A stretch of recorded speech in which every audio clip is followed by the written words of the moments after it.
Fujifilm just released one of the most unusual cameras I have ever used, but it also has some serious drawbacks that you need to know about. Judging by the website marketing on this thing, I didn't really think that I was quite hip enough to be part of their target demographic, so I tried to grow a mustache to compensate. It's okay. None of the body design is really going to make any sense if I don't explain that this is pretty much Fujifilm's best attempt at making a film camera with all of the convenience and kind of technical expertise, that's not the right word, but you kind of get what I mean, of the digital age. Hang with me on this because I'll kind of explain all of the weird stuff in a minute. It's a small camera and it's also pretty light, weighing only about 250 grams. So if you've got big man pockets, I would say it's definitely pocketable, just like that. If you're a girl, I would imagine that it does fit in a purse. I can't see how it couldn't. The front lens element has a manual focus ring and an aperture ring. By the way, this is a 35mm equivalent lens and the camera has a 1-inch sensor. On the top, you'll find the on-off switch, an exposure compensation dial, and this special lever that we'll talk about in a minute. Over on the side here, there's a switch that controls your built-in flash and a USB-C port for data transfer and charging. On the back, there's a playback button, a shooting mode switch, and an optical viewfinder. Yes, I said optical. And there are two vertically oriented touchscreens down below. Again, we'll talk about that later. Overall, this is a nice, high-quality construction with good materials.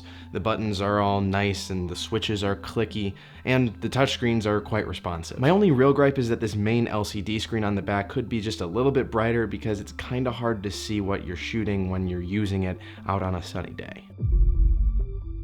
I promised I would explain the abnormalities of this thing, and I'm a man of my words, so here we go. Let's tackle the elephant in the room, this vertical rear screen. What is up with that? Most cameras have a horizontal or landscape sensor. The X Half does not. Fuji actually decided to completely rotate their sensor 90 degrees, making it vertical. It's kind of a weird choice, I know. My initial reaction was that this would feel kind of weird and counterintuitive, but honestly, it wasn't all that bad, and it only took me a couple hours to get used to it, and now I've really kind of come to like it. I'm so used to filming video that whenever I take photos with my camera, I just sort of mentally default to a landscape orientation.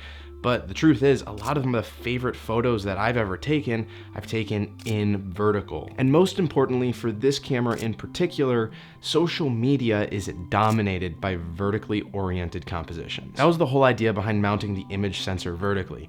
Fuji wants to give you a nice, fun camera to use that feels like film, but is also optimized to today's mediums of sharing images, like social media.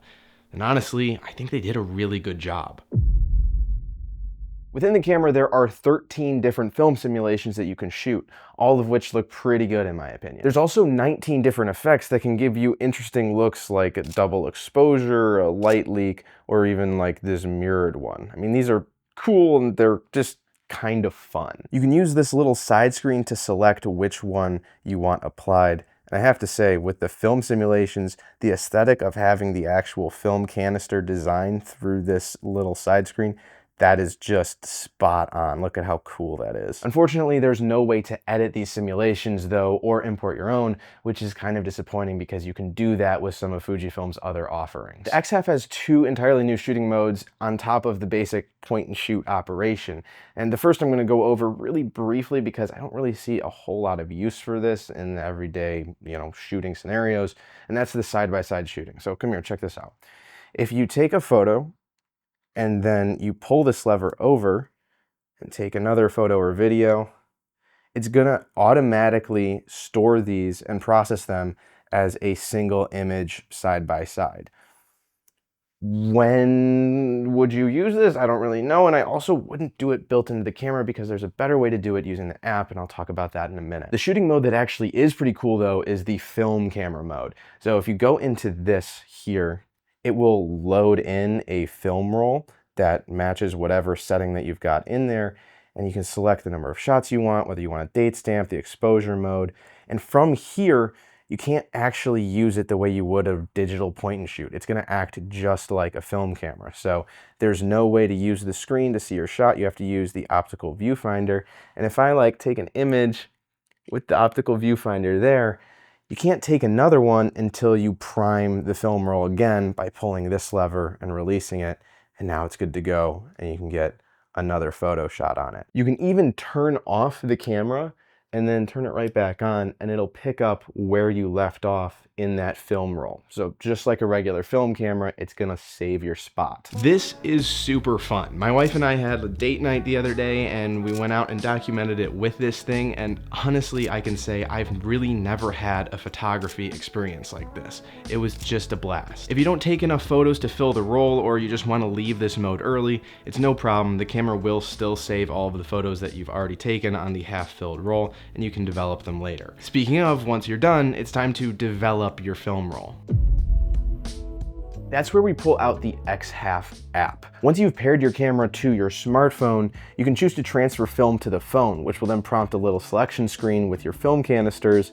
Then a whole development animation runs, and in a few seconds, you can review all the photos from the roll and have them transferred directly to your phone's library. You can also transfer any of your single shot photos or videos through this app and combine these into 2-in-1 side-by-side images with more control over the style and color of the image border. Overall, the app works pretty well. The transfer speeds are reasonable, but not instant. However, I did have to unpair and repair the camera a couple of times, just sort of your typical Bluetooth problems where it doesn't work right all the time. You can, of course, also transfer images by using the USB-C port on the camera or by removing the SD card as well, if that's what you prefer. Now that we've got the pictures off of the X Half, let's take a look at them. Like I mentioned before, the whole point of this camera are the film sims, which look pretty nice. You can see I went for like a little grainy look with these gas station photos here, and then I went for sort of warmer tones with this one. It was just sort of like a flick shot off my hip when we were out in the park. But I want to point out this image here, which was just shot in standard mode, because it kind of highlights some of the weaknesses of this camera. If you pixel peep with it, you can tell it's really not all that sharp. And there's no built-in image stabilization at all, so that issue kind of gets exaggerated even more when you're shooting in low light and you have to slow down that shutter speed. Like, you can tell this is just really not sharp at all. That said, it still looks fine if you're zoomed out, especially if you're viewing it on a phone and you're not going for like a pro or print quality image, which you really shouldn't be with this camera anyway, especially because there's no RAW functionality. The camera only shoots JPEGs. It's meant for taking like fun, creative, or like documentary style photos like this, not for something that you're gonna hang up on the wall. And honestly, I actually understand why they limited it to JPEGs, because a RAW workflow would kind of work against the entire purpose of this camera. As far as video goes, the X Half can shoot it, but it's limited to 1080p. It also has a 1-minute record limit, and the image that comes out of it is really not all that great, especially in low light.